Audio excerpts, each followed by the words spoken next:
Hello বন্ধুরা, নমস্কার। তোমরা সকলে কেমন আছো? মনিকা লাইফস্টাইলে তোমাদের সকলকে স্বাগত।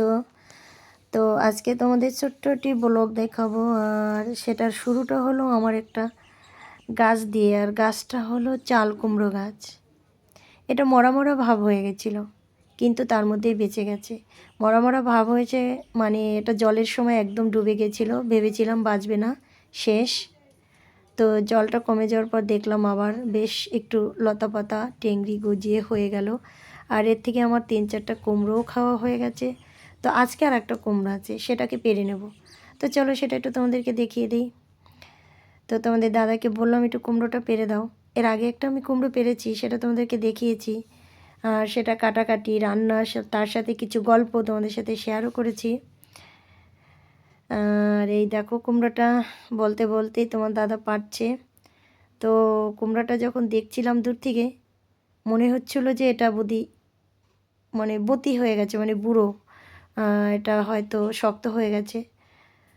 পরে দেখলাম ঘরে নিয়ে যখন কেটেছি যে না, ঠিকঠাক আছে। তো রান্না খাওয়া হয়ে গেল, সারাদিন কেটে গেল। এবার সন্ধ্যের টিফিন। তো আজকের টিফিনে হবে, সরি, এটা হলো সকালের টিফিন, সন্ধেবেলা না। তো ওটা কাটার পরে সকালে কি টিফিন করব, তার জন্য একটু আলুর পরোটা বানাতে যাচ্ছি। আর তার জন্য আলু, পেঁয়াজ, ধনেপাতা সব কিছু মিক্স করে নিয়েছি। এবার বানাবো এটা। ছেনে টেনে কমপ্লিট করে নিলাম। আর তোমরা তো জানোই ময়দা ছাড়া হবে না, তাই একটু ময়দাও মেখে নিলাম ওর মধ্যে। তা পরোটা বানানো শুরু করে দিয়েছি। তো পরোটাগুলো দেখতে বেশ লাগছে বলো। অ্যাকচুয়ালি আটার পরোটা বানাবো করে, কিন্তু আটাটা শেষ হয়ে গেছে, খেয়াল করিনি। ময়দা ছিল একটু, তো সেটা দিয়েই বানিয়ে দিচ্ছি। তো পরোটা বানানো কমপ্লিট। এরপরে খাওয়া দাওয়া হবে।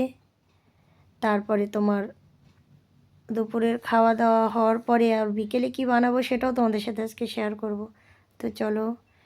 তো এখন সন্ধে হয়ে গেছে আর টিফিন করব। তা ঘরে এই যে গোটা 4 লঙ্কা রয়েছে, বড় লঙ্কা। তো ভাবছি এটা দিয়ে একটা পকোড়া বানিয়ে দিই। তবে আজকে পুরভরা হবে না, আজকে হবে হাফ হাফ লঙ্কার পকোড়া। এই যে দেখো, একটা কেটেও নিয়েছি হাফ, এরকম করে সব কেটে নেব।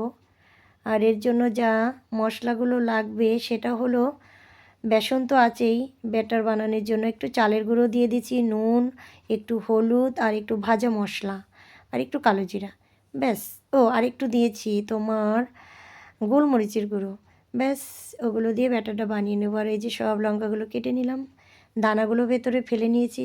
বেশ একটু ঝাল আছে জানো তো, এটা তো দেশি বড় লঙ্কা, ওই জন্য। তো যাই হোক, ব্যাটারটা মিক্স করে আর এদিকে কড়াইতে তেলও বসিয়ে দিয়েছিলাম, গরম হয়ে গেলো, বেশ পটাপট ভাজতে শুরু করে দিলাম।